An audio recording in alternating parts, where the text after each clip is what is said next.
And Welcome back for our second series of the day. Rattlesnake Gaming taking on TongFu. This will be our final preliminary broadcast, at least for Draskell and myself. And we had a really important match to lead things off.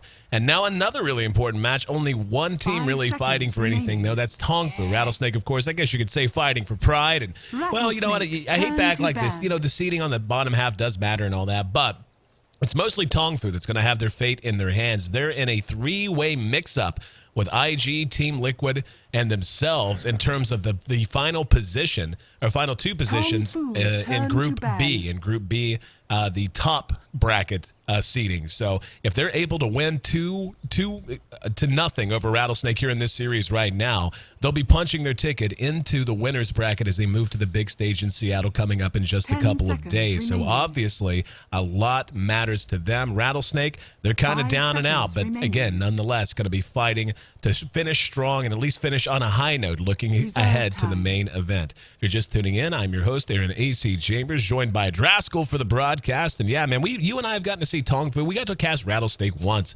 But TongFu, a team that I want to say we've broadcasted, this will be the third or the fourth time. I mean, you know, it all kind of runs together whenever you have two 12-hour days. But TongFu is a team, and this is something that you would relate to me, especially from your connections to LGD International. A lot of friends of yours play for that squad. TongFu considered by many in the East to be a team that has quietly become a truly dominant powerhouse who is just not getting that much recognition for it. Turn to ban. Yeah, absolutely. And we've had a chance to see it firsthand. I mean, TongFu, they've been performing much better than I think most people outside of that scene would expect them to. And likewise, Rattlesnake have kind of been underperforming. People hype this team a lot, especially after winning the wildcard match against Quantic, and they've kind of just fallen flat, more or less. They come in, and right now they're 3-9. Definitely not a spectacular performance by any stretch of the imagination.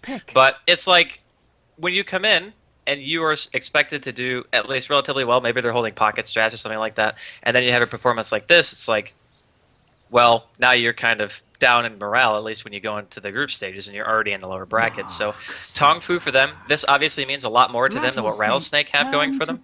But still, Rattlesnake, they're fighting for pride now, and it can be pretty important just getting that little morale boost for the actual main stage. We're going to see IO and OD both slide through into the pick phase here. Darkseer is actually going to be our first pick, followed by a Chen. So both IO, again, IO and the OD are available if either of these teams want them. But, you know, what's becoming apparent and what we've already seen, I mean, you and I have had a chance to broadcast a couple of IO picks, and I want to say that we've seen him at least twice, maybe 3 times. He lost every time, didn't he? I'm almost positive that every time we broadcasted IO throughout the prelims, he's lost. I think at least you and I, in terms of casting, that's correct. I'm not sure about the other games, but yeah, he has not had a good track record when we've seen him. No, not at all. So, and you can see right now, he's going to slide through to the second ban phase. And you and I actually talked about this some on day one. Teams are just beginning to, you know, not necessarily figure the hero out, but they're realizing that they can draft around the hero to the point that he becomes mortal, for lack of a better way to put it. I mean, for the longest time, that hero has just been considered first pick, first ban by everyone. But yeah, every time we've seen him, it was at least twice. I want to say maybe 3. I know, see, IX Mike played him, because I remember, because in that Alliance game, let's not even talk about that Alliance game wherever they ran an offensive tri-lane into an IO defensive tri-lane and just crushed it to the point that it was the most lopsided match I've seen in months.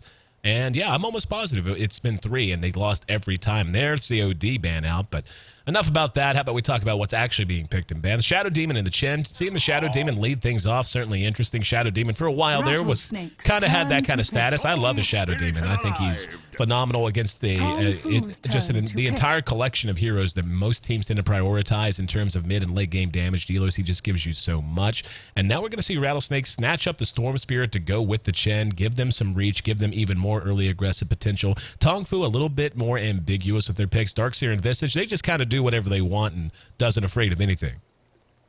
Yeah, I think Rattlesnake, though, it's a very LGDN-esque lineup. Like, when LGDN were in their prime, they picked Shadow Demon Chen, like, all the time. It was Oh, a yeah. double roaming combo. It's 5 incredibly seconds potent. You go with remaining. the Soul Catcher, the Disruption, guarantee you land a Centaur Stomp, or even an Ursa Clap, honestly. Might even be better with that Reserve combo just time. because of the extra damage output. But it is very, very aggressive, and they can definitely dive any offlaner, period, with that combination. Even if it's a Darkseer, you wait for the Surge, you Disrupt, guaranteed dead, even if it's like a level 2 Surge, just because, like I said, you get the Chen follow-up immediately. So it's very, very scary, allows them to push a very quick tier 1, and I seriously doubt TongFu even have an intention of sending a hero to that lane anymore, considering they're probably going to pick a safe laner who Rattlesnake's partners well with turn to those two pick. in general to even get easier kill potential anyway. But TongFu, they go with a Puck, a very needed pick, I would say. Puck is great at disjoining heroes like Shadow Demon, Storm Spirit, and making sure that you can just stop their TongFu's turn to initiation pick. or be a good counter initiator. And with that Rattlesnake's silence, something turn they to desperately pick. need against heroes like Shadow Demon and Storm, can actually help them secure some fights. So pick's going like crazy fast right TongFu's now. turn So to it's hard to ban. like analyze everything at once unless people just want to hear me talk for 10 minutes. So I will just say that Kunkka Shadow Demon, very strong. Likewise though, Spectre, a fantastic pick for turn TongFu. to pick. I actually really like the Kunkka pickup for Rattlesnake, and we talked about this some the other day, and a term I've kind of been using throughout the prelims is an idea of a guns forward lineup, where it's not a lineup who really wants to be frantic in their movement. It's a lineup that really wants to just be TongFu's facing turn to forward and pick. make the enemy engage directly, and it doesn't matter the setting so long as they happen to have their feet planted, so long as their soldiers are in formation, and the clockwork just fits into that perfectly. And of course, any lineup with a Chen is generally going to be a guns forward kind of a lineup for the most part. You can do some roaming early on, but when it comes to actually trying to get a lot out of your lineup, you want to make sure that you're fighting as 5. And now you throw a Kunkka into that. Kunkka, the master of always spoiling for a fight.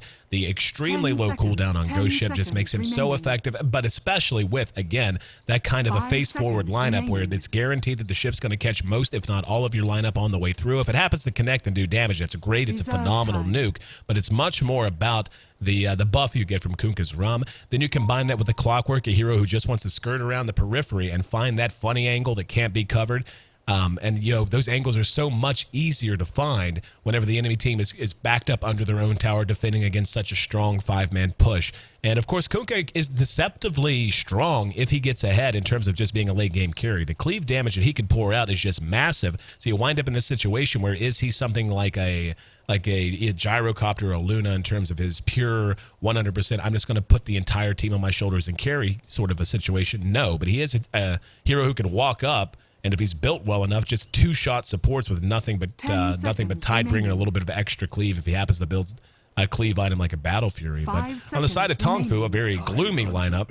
And wow, we get to see Tidehunter again. Second time we've gotten to see Tidehunter in the preliminary lineup. So I'll let you go ahead and talk about TongFu's lineup. TongFu, fantastic last pick. I love that so much for so many reasons. First and foremost, only one BKB carrier for sure. On the side of Rattlesnake, Prepare Luo for might battle. build one, but Lanham is probably going to be the one who has to make one just because of the puck, and I talked a little bit about that one already. But their teamfight composition is disgusting. I mean, you have Darkseer, Tidehunter, Puck, Spectre Haunt. That's so much AoE damage to deal with just in itself that supports like Shadow Demon especially. I mean, Sagam's gonna have to like disrupt himself just to live during these engagements. That's how scary it's gonna be for him.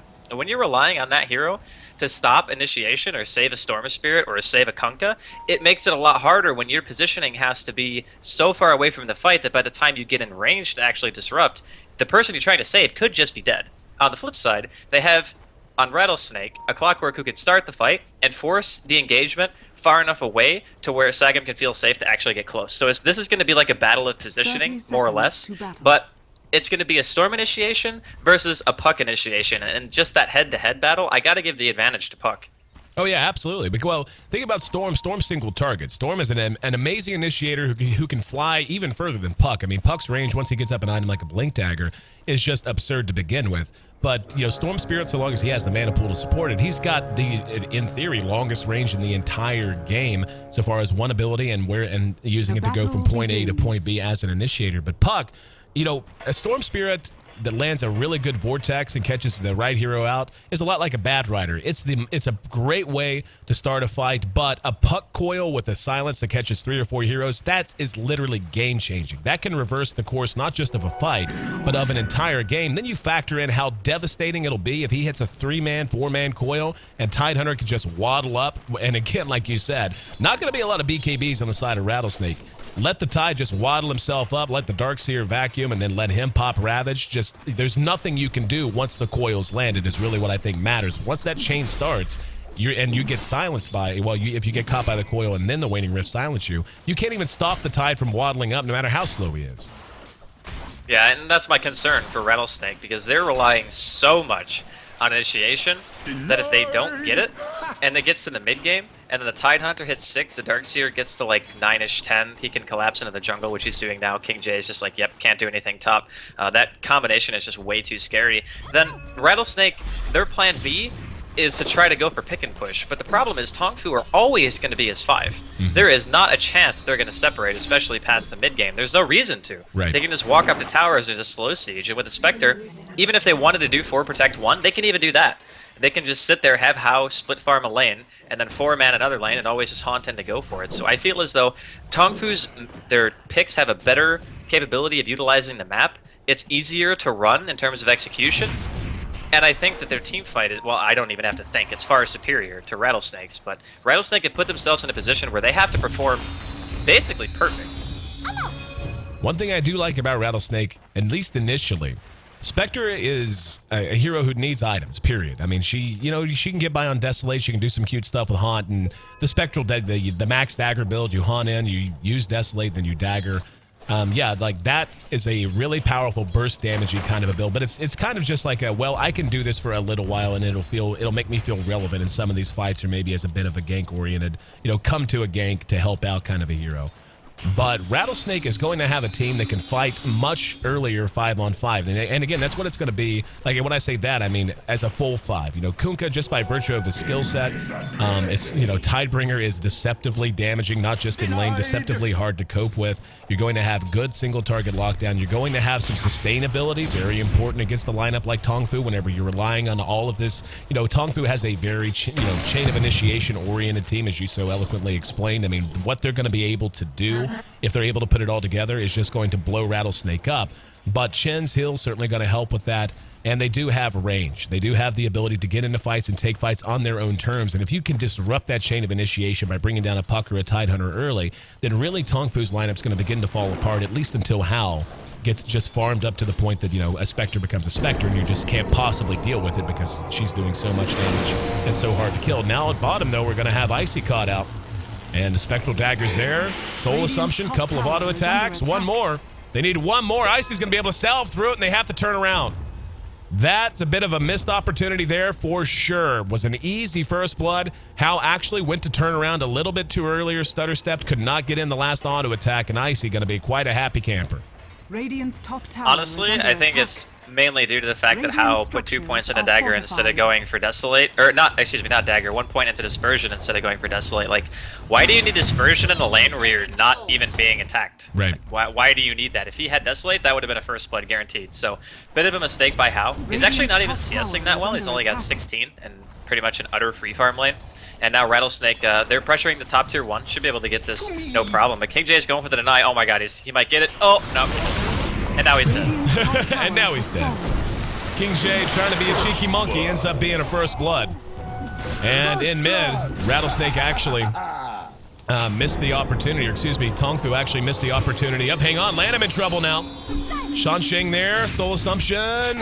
Gonna throw it out, isn't enough? One more auto attack will do it. He gets gushed, and now Shansheng with a haste rune. Nope, will end up dead. Thought maybe he might be able to get out of range of the tower before, but nope. Ends up dead. They end up trading 1 for 1, but trading a Visage for a Storm is always going to be a good trade. Make that 2-1, favoring Rattlesnake now. But yeah, Rattlesnake, during that time, actually rotating those supports, they actually, TongFu actually borked up the gank attempt in mid. But, that time managed to get the job done.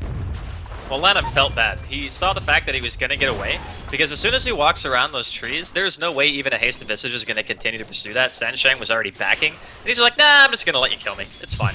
I'll even give you the experience before I get the kill on you, so I'll make it doubly worth your time. So that was kind of a brain fart, honestly, by the Storm.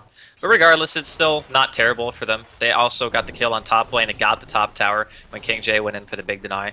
I still like TongFu's lineup a bit better, even though allegedly Rattlesnake are getting pretty much everything done that they have to in the first 5 to 10 minutes of the game. As long as they keep applying pressure, it's going to be great. Even Lanham's getting some jungle farm here, courtesy of the Wildkin. That's getting everything low, so that's going to help him out a bit too. But the real issue lies in that Moo's mobility is going to be huge here for TongFu. And speaking of mobility, oh, Icy might be able to TP out. Yeah, he'll be okay. Icy. Just fine. Makes it down to bottom. A little bit of action on the map so far. Taking a look at the CS, we can see Kuka's in great shape. And a free-farming Kuka actually gets scary pretty quick. It is so easy to underestimate. And again, what's deceptive about a Kuka is once he starts X marks the spot, if the timing is correct and you're X, unless you have something, you know, at this stage of the game, you are going to be connected with the full combo. There is no way to get away from it if it's well timed. And just having that to guarantee that anyone you see is dead because they're going to get hit with a torrent right after an X and a ghost ship, it just makes him so hard to engage into, and it makes it so hard to even try to focus fire him down, because if he has any help nearby, he's going to be able to throw that off. And not to mention just how innately survivable he is, not just as a strength hero, but how innately survivable he is as a hero that has the rum from the ship that can allow him time to get away, especially since he's almost always going to build phase boots. But at any rate, at this point, he is sitting atop the CS. He's got 34 for How on the Spectre, so he's up there as well. Darkseer, even though he did end up dying trying to get the deny, still sitting at 35. A lot of that is jungle CS. 34 for Puck in mid. He's doing quite a good job and actually tied up with Lanham. And the Chin's actually in pretty good shape, sitting at 28 himself. Kabu making good progress. He's going to be level 6 here shortly and already has a set of arc boots. Yeah, he got Wildkin, and he was doing stacking as well. He was double stacking camps, and he had the Wildkin on top of that, so he was able to use the Tornado. And when you get a start like that, it actually completely changes how fast you can go for pushes and how fast you get your mech. Because having the Arcanes at this point in the game is actually disgustingly fast.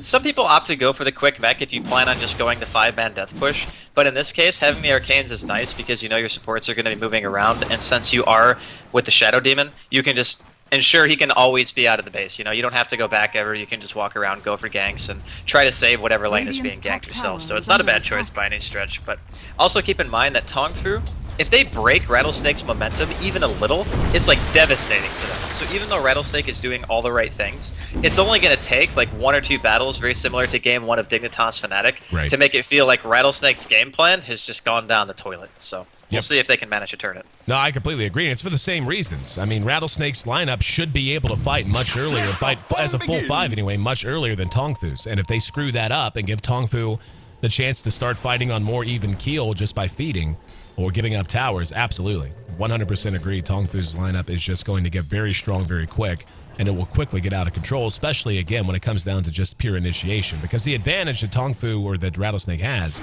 is like, okay, you can initiate on us or put together a big chain of initiation, then what? You can burst this with Spectral Dagger, okay, and then maybe we kind of got to worry about some haunt damage for a little while. But, yeah, this is definitely what they need to be doing, and they're very conscious of everything we've been talking about. This is when they need the group. This is when they need to try and either force a fight or basically take towers and take map control until TongFu has to come fight. Radiant's bottom tower is more or less, yeah. And Sanshang is living life on the edge down there. He's like, thank God he didn't Shadow Poison again, because that would have been not only the safe lane tower, but a free kill on top of that. They might even be able to defend mid. The Clockwork's here. See if they want to go on King J. King J gonna be disrupted. Lanham right behind him. It drops the Remnant, and here we go. Icy trying to get the job done, just kind of, there's a coil actually going to catch 2, Hand of God. Gets him back into fighting shape. Icy will end up dead as he snaps the coil. The haunt went off at just the right time. They honestly just kind of borked that. I'm not sure, yeah, like that entire sequence is a little weird out of them. Luo is finding farm like mad, by the way. He's sitting at 57 last hits and 9.5 minutes. And that's with him basically farming down past the river in the top lane for the most part, and has spent the last minute or 2 moving around. Now Moo gonna be X, but silenced out. Phase shift out. Now Lanham gonna grab him with the vortex. Here comes the ship. Passes through them. Kabu's there. Cannot find How. Could not get there, and they're just gonna send Lanham home. Not a bad gank, especially getting Moo like that. Really nice chain of CC there. His orb was in the air that entire time, and he didn't have a single even 0.1 second to be able to jaunt to it. So getting Mu off the map, getting him farther away from his Blink Dagger, that's going to be amazing because the longer the Storm can play without that threat of Blink counter initiation, the more Rattlesnake can get done in a shorter amount of time. So we're looking at the tier 1 mid. The Chen's already here. He's got double Centaur and a Satyr, which Satyr is pretty good for push because it gives you the regen aura, but Kabu is going to have his mech actually pretty darn soon if they get this tier 1. And then they can look at things like Roshan. And their game plan, I think, is actually pretty heavily based off the fact that they're dire. Because normally when you run a Chen lineup, it's a bit risky because if it falls apart, you don't have that to fall back on. You don't have the Rosh advantage, but Rattlesnake do. So I actually think for their side, it's actually a lot more reasonable to run something like this. You can see the tower melting pretty quick. Kuka with a double damage rune. Lanham going to go for it. Here comes the boat, going to pass through them all. But, and this is exactly what I was talking about, guns forward. When this lineup gets guns forward, Icy gets in position, looking for a hook, and so on and so forth. It is impossible for TongFu to feel comfortable at all, especially in absence of a mobility item on like a Tidehunter. As good as Mu is, he doesn't even have his Blink Dagger yet. Once Mu gets a Blink Dagger, it'll be a little bit different. But relying just on the orb is the only mobility that you have to try and set off that chain of initiation makes it so chancy to try and initiate when you're not sure where heroes like Lanham, or excuse me, players like Lanham on the Storm Spirit and the heroes like the Clockwork happen to be. We are going to see Icy spotted out, so no doubt where he happens to be now. There's the coil, just to keep him nearby. And that'll be an easy kill given away for free. I'm not really sure why you stay down there, especially after they killed the tier 1. It's like, where do you think they're gonna go? They don't really have anywhere else to move to, even though, granted, he didn't have vision exactly at the path that they were running because the ward only sees the closest spot to the river. But I don't know, that was just weird. A couple of interesting mistakes here by Rattlesnake, but they're still in really, really good shape. There hasn't been nearly enough of a momentum boost on the side of TongFu to where I feel as a Rattlesnake strategy is threatened yet. But again, all that can change very quickly. It just takes one bad team fight, one bad decision, and TongFu are going to be right back in it, especially considering this Spectre is not farming amazingly, but he's farming good enough. He's going to have his drums actually done, and he's going to have Haunt for the team fight that's most likely going to happen whenever Rattlesnake decide to go for Roshan, because pushing the tier 2s are a heck of a lot harder than tier 1s if you don't have a gigantic lead, which they don't, but it's still a reasonable one. And Sansheng, no TP here bottom. Icy trying to catch him. Wow, nice hook. Sansheng hooked and caught. And he'll be making it back home, just taking the quick way. And Luo going the Shadow Blade build. He's actually almost done with it. Luo's just farming like mad. He's at 83 compared to the 57 of that Spectre. And again, this kind of plays into what I've been talking about. It's just such a huge problem. The Spectre just at this point is going to be outclassed by the Kuka so quickly that even when she does come to fights, his damage output, especially against heroes like the Visage, and Tidehunter kind of, he's kind of tanky, kind of not. Puck, if they do manage to lock him down, and they do have some nice single target lockdown, they do manage to lock him down before he gets a Blink Dagger or even a Force Staff, they're going to be able to blow him up pretty effectively. But Mu, now moving around with the Haste Rune, they're going to go ahead and, take this. Guns forward, ready to try and force a fight at a tier 2. Here come the creeps getting into position. Icy way up front as well, so he can drop the cogs if and when needed. Even using the Wildkin Tornado. And here comes Banana. Moose there. He's going to go for it. Gets the coil. Beautiful coil. Have to get the silence. Will they do it? The boat's there. Ravage going to catch 3, but look at the damage delay. Now a vacuum as well. TongFu brought back into the fight. Rattlesnake holding their own and trying to fight this out as best they can. Kunkka just doesn't have the sustained damage at the moment. How? Shows up and will be enough to bring down Luo with a double kill. Now Lanham gonna be cleaned up. And Soul Assumption. No max range on that. If you look at all the health that TongFu has left over, they might maybe have 1.5 full health bars. They came so close. Rattlesnake came so close to making it happen there. The boat was really well shot. But in the end, TongFu just a little bit of an edge, and all of it began with this guy right here, Mu, getting the coil, got off a 3-man silence, and from that point on, Rattlesnake just unable to disjoint the chain of initiation. I can't understand how TongFu actually won that, because as soon as the Ravage came out, pretty much everyone in Rattlesnake already had the run buff. Yep. So if you watch that again, no one took any damage Yep. on the side of Rattlesnake. The CC was there, of course, like you said, from Moo and Banana, but no one was even hurting at that point. Then the Hand of God and the mech came out. Everyone was still perfectly fine, and then TongFu still won the fight, which is like crazy. The split damage of Rattlesnake, they just had no focus. They were all kind of focusing on one hero differently, and if they had just a little bit more coordination, they would have absolutely handled that fight, but instead, they end up giving TongFu, I think, the fight that might just break the huge amount of momentum that Rattlesnake have had. Maybe they want to try to go at it again because they know that Ravage isn't going to be up for at least another minute or so. And of course, the Darkseer wall will be up, but I don't think without Ravage, a TongFu can hope to actually defend. I'm going to tell you what really killed them there, what really hurt them. They didn't wait on the Shadow Blade.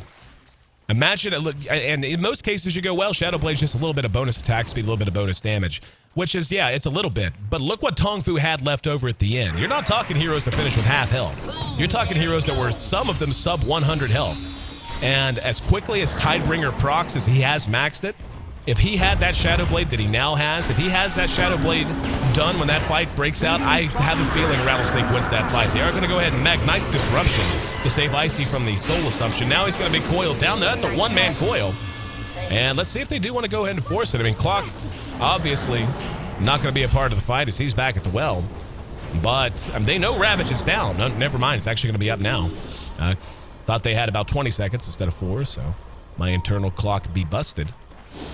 But Rattlesnake's not backing him. This is one of those make up your mind. Oh, good silence. Got 2. Nice disruption by sometime Lanham. There's the Ravage. Fresh off cooldown. Got 3.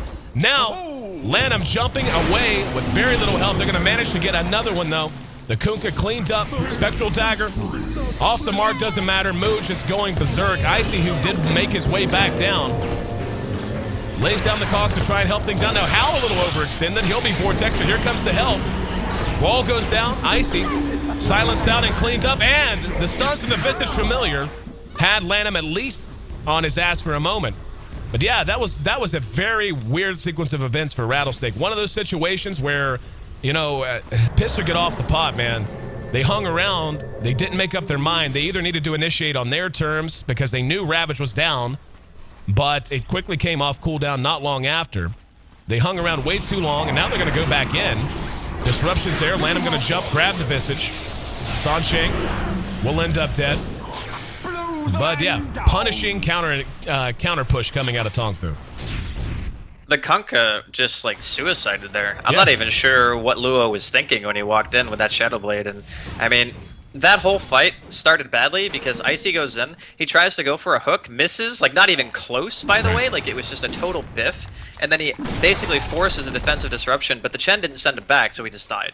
Like, Caboose should have just used Test of Fate, then the disruption, then send him home. But you can tell that Rattlesnake, well, maybe they're not inexperienced with it, but they're definitely not playing it that well because there were 2 opportunities to save right there, and they just didn't do it. So right now, Rattlesnake definitely not in good shape in terms of keeping their momentum going. Those last 2 engagements, TongFu by far are getting the better of it. And even though they don't have a gold lead if you're TongFu, the experience for their team is almost just as important, if not even more so. Because King J is going to have level 2 walls soon, which is much more difficult to push into. It lasts basically twice as long at rank 2. And Tidehunter also benefits greatly from it, as will Moo, and even heroes like Visage, once he gets level 2 familiars, it's a lot more damage output. So if you're Rattlesnake, you can't afford to make any more mistakes. Like, that was pretty much the last thing you could do before TongFu's team fight starts to feel a little bit too powerful for you to fight. Well, you can take a look at the graphs and see the difference. Their lead cut more than in half now, and the experience has actually just gone hugely in favor of TongFu. A very close game until the last 2 engagements, but now they have a 5,000 experience lead at 19 minutes. And this is exactly what we were talking about, what we were both worried about is, you know, I said during the draft, I felt like Rattlesnake had a team that could fight much earlier. But the corollary to that, usually, almost always, whenever one team just has an early game advantage, unless it's just a horrible draft, which you're not going to see with teams at the International, usually means, hold on, Moo actually whiffed on the coil, went to grab Luo, and unable to do so as he had no detection. But yeah, it's giving this away, like you said, in game 1 of Dignitas Fnatic, it was the same concept. When you have a team that should be peaking at a certain time and should be having an advantage and you don't capitalize, all you've done is effectively close the window of what you've drafted. And Radiant's TongFu, bottom I'm not tower going to say is I'm under not going to say Rattlesnake's closed it entirely. I still feel like they have a lot of things they can do. Sneaking a Rosh is certainly one of them. There's a lot of things they can do. They still have a lot of power. The game is still very close, but they really cannot be losing too many more fights, and they certainly can't be losing fights the way they lost the both of them down at bottom just through misplays. They just need to have better communication. Like, if you're going to go in and you're going to have your Clockwork initiate, the strength of Rattlesnake's lineup is the ability to save people. That's what it's for. You can initiate with the Clockwork, send them home, and then you put them in the disruption just when everybody uses all their abilities on them, because it's basically what happened when they were diving the tier 1. And then you're pretty much have lost nothing. You can just continue the fight. But they don't do that. They just run in and die one at a time. But now Rattlesnake are really going to try to force it because they have the Storm with the Aegis, and he's still got a haste. And here we go. They're going to grab Sansheng. Here comes Luo. Going to spin that. The torrent was off the mark. But they bring down the Visage quick, fast, and in a hurry. Tidehunter has Ravage up if he wants it. Puck, of course. Yep, just had Coil come off cooldown. They are going to lose that one Coil. Looks like, yeah, they're not interested in fighting. Now, Rattlesnake might think about pushing through here. If they're smart, yeah, just go ahead and pull back and maybe rotate to mid and go ahead and take a run at that tower. But that's exactly what they need to be doing. Taking fights on their own terms and punishing positioning instead of, yeah, like you said, the Clockwork walking in and missing a hook that is about 3 feet away. Well, the real issue with the lineup of TongFu has kind of shown itself is that you have to pretty much let Rattlesnake go into towers first before you want to start taking a fight. And because Rattlesnake are dire side, and they get Roshan pretty much for free, it's really hard to do anything about it. It's just a bummer. But here comes Moo. Another good Coil with a silence on 2. Ravage is there if he wants it, and he damn well does. Kabu blown up. Luo next on the list. Good vacuum brings him back. No, actually, he got away. He managed to get him away. Chen bailing his buddy out. Sent him home right before he met his fate. Could not have made it home with more than, I don't know. If he made it home with more than 5% HP, I would be stunned. And that's actually a pretty big play there. Keeping Luo alive so he can come right back out to the fight. And they're going to pursue this out. Looks like, yeah, I mean, when they know Ravage is down, they have no reason in the world to not feel like they should be free to be aggressive as they feel like it. But looks like they will go ahead and withdraw, at least for the moment. Shin will be responding momentarily. It's a 22-minute game with 18 kills on the board. And, yeah, Rattlesnake, after that last engagement in the jungle and the tower, has actually gotten their lead back down in the vicinity of the highest it's been all game. So still really, and they're in good shape. TongFu just continuing to try to weather the storm. The last hits and denies have gone in favor of Spectre since the fighting broke out, and her and Kunkka are now actually right on top of each other in terms of net worth. And that's the cool thing about Spectre, is you don't technically have to be at the fight until you have to be at the fight. I mean, I know it doesn't really make that much sense, but basically what I'm saying is Haunt is good.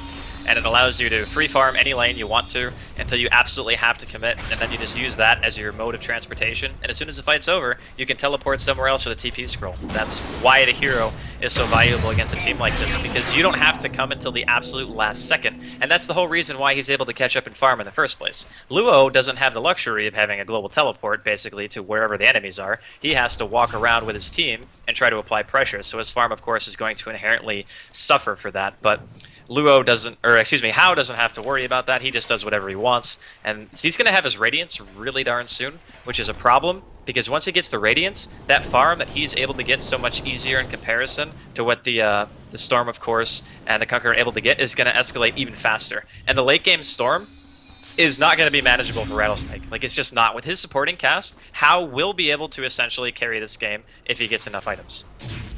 Right now, Rattlesnake is pulled back, giving a little space to TongFu, and to me, this is the worst thing they can do.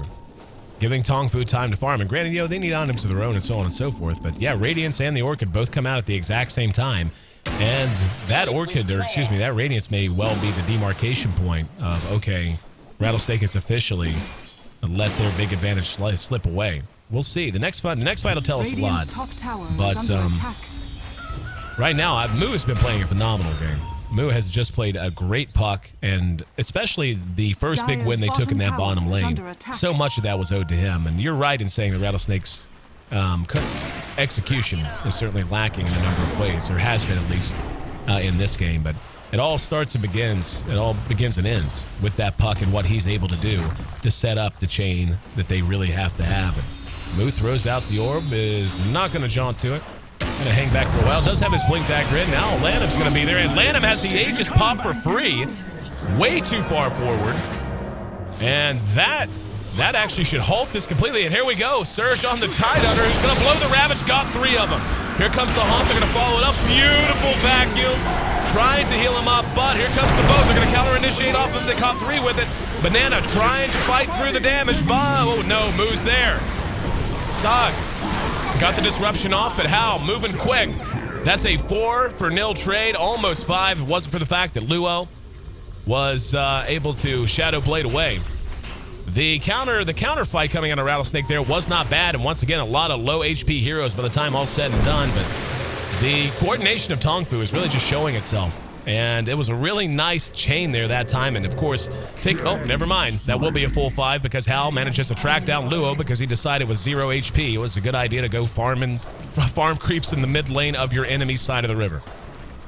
Yeah, Rattlesnake are just making too many mechanical errors. I mean, that fight wasn't really one of them. They just got a little bit split up, and their Storm, like you said, lost his Aegis pretty much. Didn't have to let that happen. If you initiate with the Aegis and you have your Orchid on Moo, you can suicide your Aegis for killing Moo. That is worth it, because even if it forces him to buy out, at least you don't have to worry about that coil starting off the fight and the Ravage hitting 3 people, because when that happens, before the boat buff hits, it does a heck of a lot more damage than after the boat buff lands. So when that happens that way, there's no recovery. Even with a Chen heal and a mech, Hao now has his Radiance, and we just saw it in that last team fight. The burn damage is too much. He's a very tanky hero, even with just 1400 health, because he has Dispersion. So they can't focus Hao. They have to stop the Initiator, which is either Moo, of course in this case, or Banana. And if you go on Banana, Kraken Shell is going to break your Orchid, so he's pretty much not a viable target either. It's just being stuck between a rock and a hard place if you're Rattlesnake right now, because you haven't gotten enough in the early game phase that you were supposed to, and your backup plan has now failed because your Aegis push did not work. Taking a look at Spectre, she's got 1,500 gold in the bank. Did go phase Drums Radiance, probably the most typical build you see most of the time. Then, you know, that Radiance again is just such a big item for her, especially when you factor in Desolate. You know, just having the base damage already, and then if you're able to isolate yourself against the target, the bonus Desolate damage just makes Hal's hitting very, very hard right now. You don't see it quite as much or quite as directly as you would with, say, pure Crypt. But his next item is going to be an interesting decision. Is he going to go something like a Manta style, which we've seen just how, I mean, the fact that you get Desolate on your Manta Illusions is just absurd. And you can just blow targets up, especially if you have a chance to isolate them. I love the Manta style on Spectre. It's probably my favorite item on that hero, but in reality, all Hao has to do is tank. He doesn't necessarily need the extra damage output because they've already shown the fact that they can win team fights without him being a massive damage dealer. As long as he can soak the damage, lead the front of the fight, and haunt in and not worry about getting picked, then he's perfectly fine. He'll probably just rush a heart in all honesty. And oh, Luo. Here we go. We got 2 of them caught out. Luo going to be blown up behind his own tower. Just heard the hook. Now they're going to chase down Kabu. Kabu being desolated by Hao. And that's going to be 2 down very, very easily. They should be able to take 1 tower at the very bare minimum off of this. And we can actually see, what is it with heroes farming, from Rattlesnake farming on the wrong side of the river? He's lucky he got away there.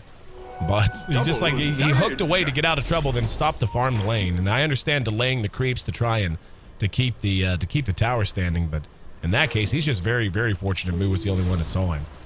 Yeah, I mean, sometimes it actually is a bit better to farm on your opponent's side of the map. In this situation, it would be, because you know the TongFu's pushing into your tower and Haun's on cooldown. But most cases, yeah, Rattlesnake, they had a perfect game plan. I actually love the fact that it is when they're on dire side. Sagam's gonna die, by the way, mid. Here we go. We're gonna see Lanham jump away, actually. And they do manage to pick off the Shadow Demon as well as take down the Tier 1 top. And really, at this point, I mean, TongFu has not just seized control of the game. I mean, the gold has yet to cross the middle line. But when you look at the experience, that's the tail of the tape right now.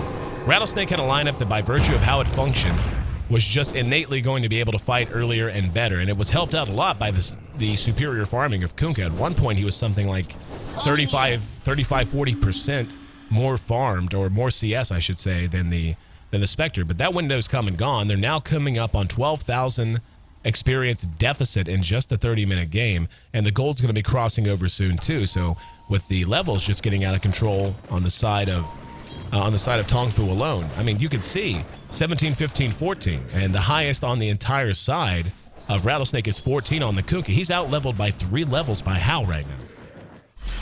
Well, even though the gold isn't particularly in favor of TongFu, I'm not even referring to the experience lead, but sometimes it's not as important as how much a gold lead you have as who has your gold. Hao is the one who has most of TongFu's gold and is the highest net worth in the game in general. And once he gets a heart, I don't think Rattlesnake can do anything. Like, I don't actually think they could kill him even if they wanted to, even if TongFu just walk in and don't use any abilities, because Radiance Burn and Dispersion would probably kill 2 or 3 people on Rattlesnake. That's how far he is. So, even with BKB now picked up on Luo, they need a miracle.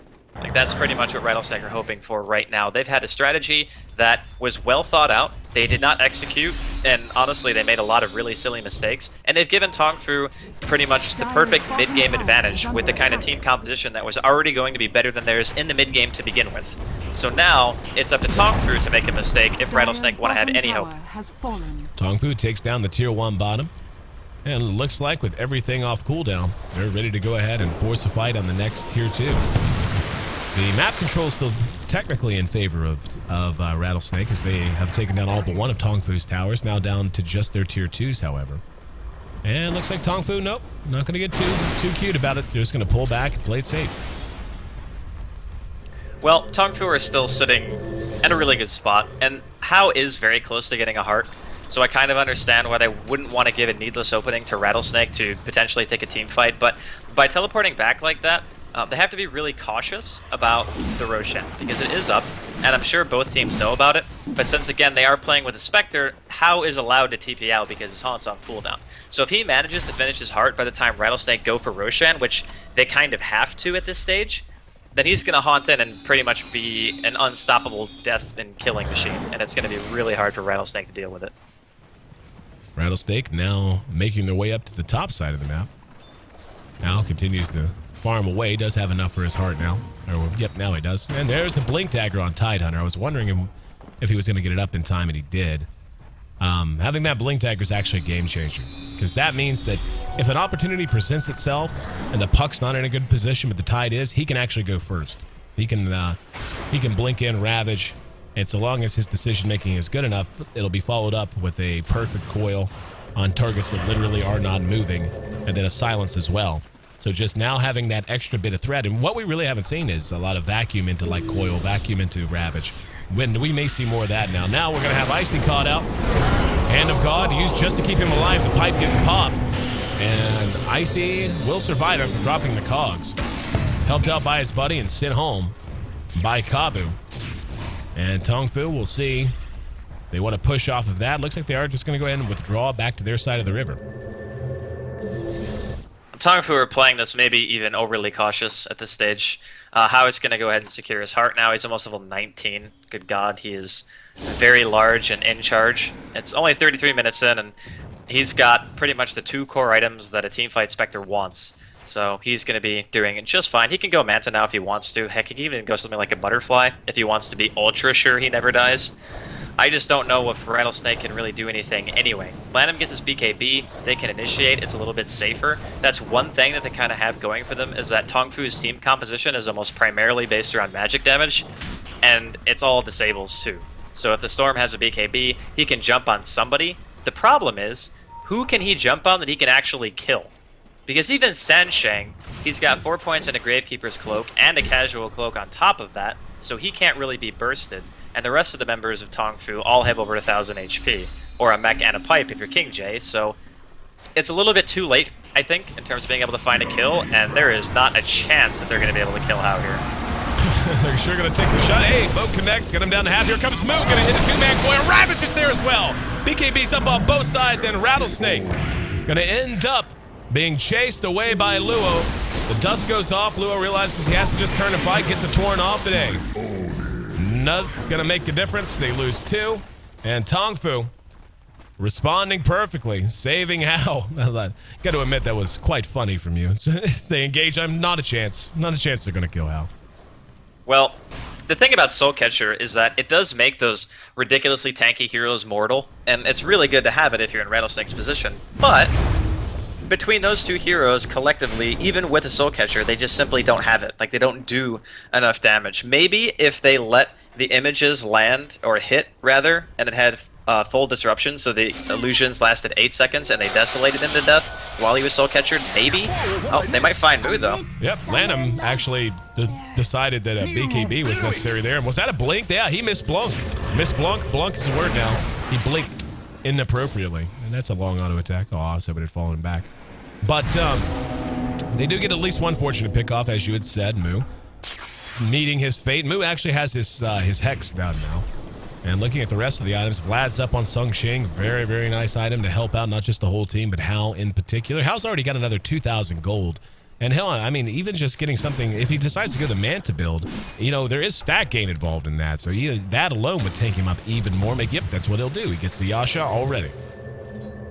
I love the Manta choice. I mean, I love Manta in general. We've already talked about that on that hero especially, so... Now, whatever target he wants to stick to is pretty much going to turn into Vapor. And it's really tough for even the Clockwork, because if you Cog, for instance, and the Haunt is out, and he goes inside your Cogs and Mantas, you are dead. There's nothing you're going to be able to do about that unless your teammate disrupts you or you get sent home or something. So these fights for TongFu are going to be quite a bit easier to execute in regards to just being able to walk in, throw your AoE down, and kind of just let Hao auto-attack things to death. For Rattlesnake, they have to play out of their minds. They really do have to play pretty much perfect, and the experience is getting even more out of control in favor of TongFu. 15,000 now, give or take, in favor of TongFu. They're just able to use the map a lot more, and Rattlesnake don't really have that much time left. You can't let Hao get another item. Bouncing around the map. I'm beginning to be a little surprised that TongFu's actually playing as passively as they are, I suppose, just assuming, hey, you know, we're in good shape. Let's just go ahead and let Hal finish his Manta, then we'll call it a day there. They actually are now in the gold lead for the first time in the entire game. This is the first time in the entire game that they have a gold lead, but yet they feel so dominant. And again, the experience is a big part of that. They are just hugely ahead in that regard. Luo gonna try to runs forward and X marks and spots himself. He will tink. Get caught with the Spectral Dagger, but Hal's okay with that. Tower just outside. Nope, never mind. Was in deny range. That's it. A couple little creeps. Damaged it just a bit. But nice deny from Spectre. And this game beginning to feel very, very tenuous for this Rattlesnake squad. I felt like their draft didn't bother me at all. I really loved their lineup early. And they ran out of gas. Like they were getting the job done fairly well for a while. But since then, they've just kind of felt flat. As flat as old pop, and here we go. There's going to be another coil that catches two, and oh, good vacuum. One does make it home again. Luo, again, bailed out by his buddy. But you can only do that so many times. He's getting healed up now. The tower going to end up dropping. No real concerted contesting of it. Dire's bottom tower. And TongFu just continues to roll. Roche been up for a while. They might take a shot at it because they've got all their ultimates. Except for the coil. Yeah. Well, at this stage, they lost their hand to God, and that's a big deal because they need that damage offset. So without the Chen to send somebody home, that Clockwork almost has to commit suicide to fight. That's more or less what it's down to right now. And Hao has enough for his Manta if he wants to buy it. They're probably not even going to try to contend this tower unless they land a massive Torrent and Boat combo. So it's looking pretty grim, actually, for Rattlesnake at the moment. Even though Lanham is starting to get respectable farm. Like, he's sitting on the Orc at the BKB in 2200. He just needs another item that actually does damage. Like, I don't even know if he can go Hex because he needs more damage. There's going to be... Oh, nice Scythe device! Icy couldn't even get the cogs down. Here comes the boat, though. Boat will be absorbed by the pipe. So the damage not there. Luo pops the BKB. And we're going to see the fight roll its way back down into mid lane. There's the Ravage. Hal's there, continuing to do damage. Just can't kill the Spectre. Too big, too fat, chasing Lanham down. One last swipe. Makes it another kill, going the way of Hal, and a wicked 6 streak. And yeah, that might have been about all she wrote. Nice, there was very nice plays coming out from multiple angles there. The pipe from the Darkseer was well timed. It really may have saved that fight because if that boat connects, that's so much damage. We're gonna see a coil spin on just Sag. He's gonna be hexed as well. And he just is vaporized and turns into mist. Icy and Kabu doing what damage they can, but in the end, this tower is going to drop one way or the other. But between the pipe and the very nice Hex to prevent Icy from getting down his cogs, just two real big plays to change the course of that fight. And yeah, Hal's just going to man mode it. Chasing down Kabu. Pipe doesn't help against Desolate. And Hal showing that now's his time to take this game over. Hal with the casual Manta images that aren't bound and just sitting outside of the base. That's how you know a team's confident. It was like, yeah, that's not going to bind my Manta. 2 more dead heroes probably coming here. Yep, Sag's down. Icy dropped his cogs. They actually got vacuumed back into them. And Icy cleaned up. Lanham's going to re-engage on the Hal, though. Hal, as tanky as he is forced to withdraw. The boat not going to be there. Misses way wide. Lanham with a BKB of his own. We see the Urn Charge used. And they are going to go ahead and back out. And, you know, this weakness does remain. The fact that as much utility as they do have, once they're done with all their ultimates, once the Ravage is gone, Coil's gone, Waning Rift's on cooldown and all this, they do get a little thin for a little while, and that's when they target fire Hal. They almost brought him down twice there, but in the end, just too damn tanky. Yeah, I mean, like we were talking about during the very beginning of the game, when you have a specific set of strategies, and Rattlesnake, I don't have anything against what their plan was. Like, it was a good plan. It's like, we have Dire's side. We can abuse the Chen, get Roshan if things go a little bit south, recover, try to push into the tier 2s, assume map control, and win the game because we have a Storm with amazing initiation potential, and we can just pressure TongFu off the map. That was the goal. But if they ever get to a stage where they can't take a 5-on-5 engagement, that strategy just completely falls flat.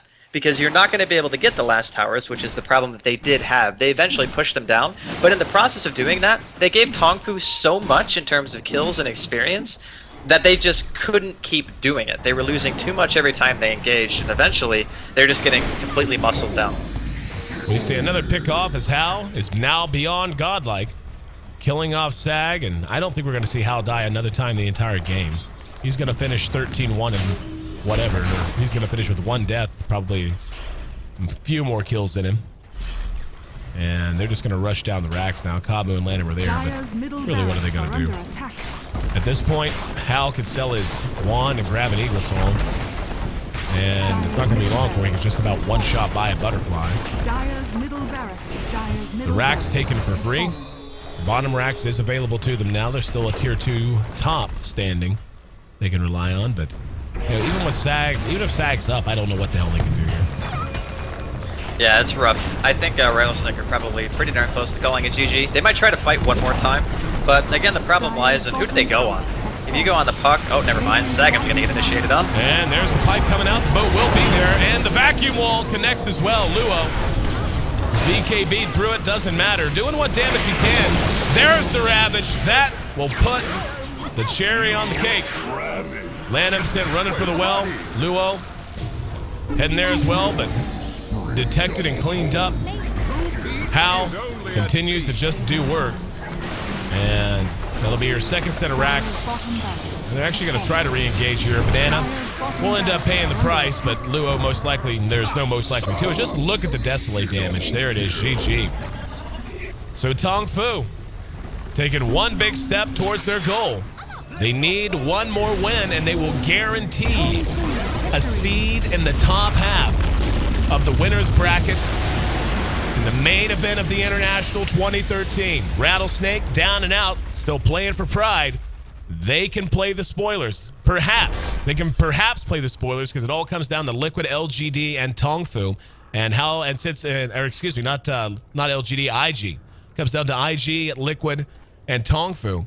And Liquid and IG are playing right now. No idea what the state of that happens to be, but all 3 teams very much interested in walking away with whatever number of wins it takes to make it into the top half of the bracket. In the end, though, I think we basically hit the high points throughout the entire second half of that match, Draskell, because there was a bit of downtime. You know, it got busy at the end, but for a long time was just basically us watching Rattlesnake slowly lose relevancy.